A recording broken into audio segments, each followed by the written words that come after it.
Olympics में athletics के जरिए अब तक बहुत कम भारतीय पदक के करीब पहुंचे हैं। अंजू जॉर्ज ने 2004 में यह कारनामा किया था, 6.83 मीटर की लंबी छलांग लगाई थी, उनका बेस्ट था। हालांकि वो पदक से थोड़ी दूर रह गई, 5वें नंबर पर रही थी, लेकिन उन्होंने बहुत सारे कारनामे किए। वर्ल्ड चैंपियनशिप में उनके नाम मेडल है, और वर्ल्ड एथलेटिक्स फाइनल में उनके नाम गोल्ड मेडल है। और इस वक्त हमारे साथ दो लॉन्ग जंपर हैं, श्रीशंकर जो कि इस बार ओलंपिक्स जा रहे हैं टोक्यो में, और अंजू बॉबी जॉर्ज जो कि इस खेल में माहिर हैं और बहुत खिलाड़ियों को तैयार कर रही हैं। और श्रीशंकर की जो अब तक कामयाबी है उसमें भी उनका और बॉबी जॉर्ज का, उनके कोच का बहुत बड़ा हाथ है।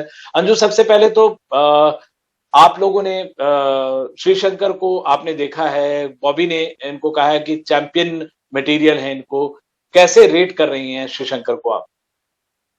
Sri Shankar actually, he's a born talent guy, and both his parents are athletes, so we can imagine how talented he is, and he has got all the capabilities, and वो अच्छा कर रहे हैं अभी. So we all have got big expectations on him, and he's keeping it up. So he was in a very good form this year. So we are expecting a great jump in Olympics. Shrishankar, अभी तक जो आपका सफर रहा है, आप Asian games में miss कर गए इंजरी की वजह से, कॉमनवेल्थ के पहले भी आपको जो ऑपरेशन हुआ अपेंडिसाइटिस वाला, जो ओवरऑल अब तक अपना सफर कैसे देखते हैं? लोग आपको कहते थे कि 8.20 आपका बेस्ट है, लेकिन आपने पटियाला में उसको तोड़ा, 8.26 किया। और अब लोग कहते हैं कि आपके पिताजी से बात हो रही थी, ट्रिपल जंपर हैं वो, इंडिया के लिए मेडल भी जीत चुके हैं, 8.30 आप कर रहे हैं। हाँ जी, अब तक का सफर थोड़ा मुश्किल है, पर एक एथलीट होने के बावजूद ये मुश्किल कठिनाइयां होती है। तो एज एन एथलीट हम ये सबको चैलेंज ओवरकम करना ही पड़ेगा। 2018 में कॉमनवेल्थ गेम्स के पहले मुझे सर्जरी हो गया था, थोड़ा सीरियस हो गया था, और उसके बाद एशियन गेम्स में अच्छा परफॉर्मेंस किया, पर फिर भी मेरा पीक फिटनेस में नहीं आ गया था, इसीलिए मुझे मेडल हासिल नहीं कर पाया। और अभी इस साल कोरोना होने के बावजूद भी हमारे एएफए ने बहुत इम्पोर्टेंट, बहुत अच्छी तरीके से सभी कॉम्पिटिशन्स अरेंज किए, एक बायो बबल बना के पटियाला में। तो इसीलिए हमको क्वालिफाई होने का चांसेस मिला, 3-4 कॉम्पिटिशन पटियाला में मिल गया, तो ये बहुत अच्छा बात हुआ। पर कोविड के सेकेंड वेव की वजह से हमको बाहर नहीं जा सका, क्योंकि इंडिया रेड जोन कंट्री ऐसे कैटेगराइज किया था, तो हम बाहर नहीं जा पाया। तो इसीलिए हमको इंटरनेशनल एक्सपोजर थोड़ा कम ही मिला है सभी इंडियन एथलीट्स को।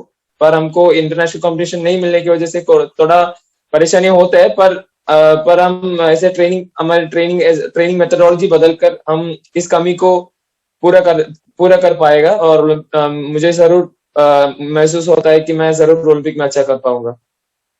मुझे आपसे बात करते वक्त शुरुआत में मुझे थोड़ी घबराहट हो रही थी, क्योंकि आप नॉर्मली अंग्रेजी में बात करते हैं। मुझे लग रहा था पता नहीं आप कैसी हिंदी बोलेंगे, लेकिन आपका पढ़ाई में भी बहुत अच्छा रिजल्ट रहा। आप इंजीनियरिंग छोड़ के आए हैं, मतलब आप इंजीनियरिंग में आपका हो गया, उसके बाद आपने बीएससी मैथ्स आप कर रहे हैं। तो पढ़ाई और इसको मैच करना डिफिकल्ट रहा है, कैसे इसको मैनेज कर रहे हैं? अभी ओलंपिक की प्रिपरेशन है, तो इसीलिए मैं पढ़ाई को थोड़ा रुक के अभी सिर्फ स्पोर्ट्स में कंसंट्रेट कर रहा हूँ, बिकॉज ओलंपिक गेम्स आ रहा है, तो मुझे सिर्फ पूरे फोकस इसमें डालना है। मुझे बहुत सारे एग्जाम्स भी मिस हो गए, पर मैं अभी मेरा पूरा फोकस ओलंपिक गेम्स पर ही रहा हूँ, क्योंकि मुझे लगता है मैं देश के लिए कुछ कर पाऊंगा। तो पढ़ाई और दोनों एक साथ ले जाना बहुत मुश्किल है, एक स्टूडेंट एथलीट होने के बावजूद ये मुश्किल है। इसलिए मैं इंजीनियरिंग छोड़ ही दिया, क्योंकि मुझे अटेंडेंस का बहुत इश्यू हो रहा था, लैब बहुत मिस हो रहा था, तो इसीलिए मैं बीएससी मैथ्स ले लिया। मेरा यूनिवर्सिटी बहुत सपोर्टिव है। बिल्कुल, पढ़ाई से ज्यादा ये टीम वर्क कितना ज्यादा है। अंजू, आपसे पूछना चाहूंगा, आप लोगों ने इनका एक टेक्निक चेंज किया, अगर आम लोगों की भाषा में बताएं कि हैंग से हिच हाइक टेक्निक में जाना, आम लोगों के लिए क्या मतलब है इसका? और बहुत दुबले दिखते हैं श्रीशंकर, कैसे इनका प्रोस्पेक्ट देखती हैं उस टेक्निक के सहारे? Actually, he is very lean and he is having a good speed and he is having good cycling action. So we actually advised him to change his technique from hang to hitch kick. Actually, we are just giving advice. We are not coaching him.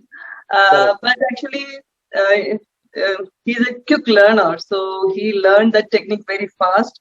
Within I think few months, within 6 months, he learned that technique, and now he is doing in that. and he almost in a perfect way he's doing now.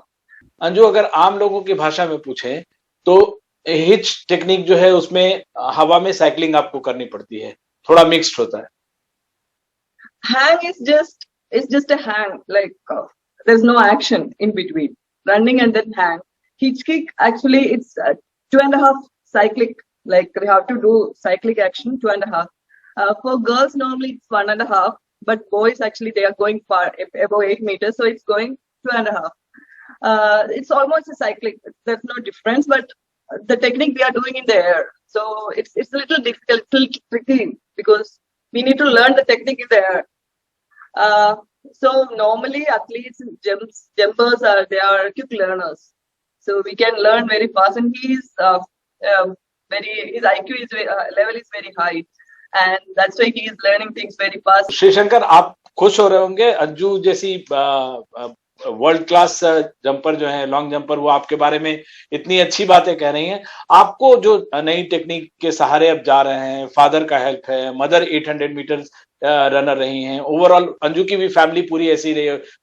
Bobby George और पूरी family volleyball के लिए जानी जाती थी और बहुत अच्छे कोच रहे हैं इनके हस्बैंड। ओवरऑल जो ये माहौल है, आपको अभी इस माहौल में बहुत ओलंपिक्स कम टाइम बचा है, कितना कॉन्फिडेंस दे रहा है आपको? अगर आप इस जंप को करते 8.26 तो आप 4th रहते रियो में, लेकिन अगर 8.30 जो भी आप प्रैक्टिस में कर रहे हैं, इसके सारे आप मेडल ब्रैकेट में भी आते हैं। हाँ सर, अभी बहुत कॉन्फिडेंस है सर, क्योंकि ट्रेनिंग भी अच्छा जा रहा है। और जब मैं छोटे कैटेगरी में कॉम्पीट करता हूँ तब से मैं अंजू मैम और बॉबी सर को जानता हूँ, और वो उस टाइम से मुझे जो सपोर्ट अंजू मैम और बॉबी सर दे रहे हैं वो बहुत बड़ा है। 2017 जूनियर नेशनल के बाद मुझे बॉबी सर से बात करने की टाइम मिला। हम बहुत देर से बात किया, तो हम टेक्निक के बारे में बात कर रहे थे, और मुझे सर ने बताया कि तुमका अच्छा स्पीड है, तो why not 2.5 hitch kick try करे, तो तुम्हारा सेंटर ऑफ ग्रेविटी कुछ थोड़ी और टाइम के लिए सस्टेन कर पाएगा, मतलब हिप थोड़ा और एयर में सस्टेन कर पाएगा तो अच्छा डिस्टेंस आएगा। तो जब कंपटीशन के बाद घर वापस आने के टाइम मैं और पापा डिस्कस कर रहे थे, बॉबी सर ने ऐसे बोला तो हम ऐसे टेक्निक ट्राई करेंगे। तो मुझे ट्राई करने के बाद उसे ऐसे अच्छे रिजल्ट आ रहा था। तो और कुछ ट्रेनिंग सेशन में बॉबी सर से टिप्स पूछ रहा था, और सर मुझे गाइड करते रहे, क्योंकि टेक्निक कैसे करना है, कैसे एयर में थोड़ा सस्टेन करना है। और इसी वजह से, इस टेक्निक की वजह से मुझे एक ब्रेक थ्रू मिला, मेरे परफॉर्मेंस में ब्रेक थ्रू मिला मुझे, मेरे ग्राफ में सडनली ऊपर आ गया है। आप किस माइंडसेट के साथ जा रहे हैं वहां पे? एनीथिंग आपने अपने लिए कुछ सोचा है, टारगेट रखा है कुछ? मैं अपने पर्सनल बेस्ट, मेरा पहला फोकस होगा मेरा पर्सनल बेस्ट करने के लिए, क्योंकि टोक्यो में कंडीशंस थोड़ा डिफरेंट होगा, लाइक वहां पे ह्यूमिडिटी बहुत ज्यादा होगा और गर्मी भी बहुत ज्यादा होगा, तो इसीलिए मैं मेरे बॉडी को एडजस्ट करके मेरा पहला फोकस होगा मेरा पर्सनल बेस्ट करने का। और पर्सनल बेस्ट करने के लिए और पर्सनल बेस्ट एम से मैं जाऊं तो मैं जरूर ओलंपिक गेम्स फाइनल में क्वालिफाई हो जाऊंगा। और डेफिनेटली अगर ओलंपिक गेम्स फाइनल में अगर 840 के जैसे कुछ करेगा तो जरूर मेडल ब्रैकेट में आ जाएगा। बहुत मुश्किल होगा, पर फिर भी मैं अपने देश के लिए मेरा 100% एफर्ट दे दूंगा। Anju ma'am, any advice, any tips, any blessings? Keep your focus on your performance and try to do your best. It's Olympics. You have to show the world that you are capable enough to do that, and without any fear or anything. You have to focus on your performance and do your best. That's all. बिल्कुल, बहुत ही valuable advice है Shrishankar. Focus और अपना best करना है। Sure sir, sure. Thank you so much sir. Thank you so much Anju ma'am. Thank you so much Anju ma'am. Thank you so much Sreeshankar. Thank you so much for talking to us और wish you all the best Sreeshankar. Thank you sir. Thank you so much.